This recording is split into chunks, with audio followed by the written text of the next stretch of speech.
let's do some leftover makeover. I have here cold fat. In my case, duck kasi yun yung natira sa amin.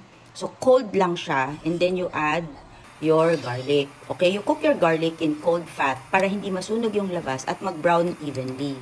So, be patient and wait until it's light golden. Huwag yung dark na dark kasi mapait. You remove your garlic, and when your pan is smoking hot, you add your egg. When it's cooked at 50%, you add your rice. Yung rice mo, buhagagin mo na bago mo pa ilagay para hindi madurog-durog habang nagluluto ka ng fried rice. Then, you add I added mirin, if you want Chinese wine, and I added soy sauce. I added to the pan so it increases the flavor. And then, there you go. Gisa-gisa. Then, you add the white part of your spring onions. Yun yung sinasama sa luto. Okay, taste. Make sure to taste. And then, add more seasoning, toyo, kung kulang sa lasa.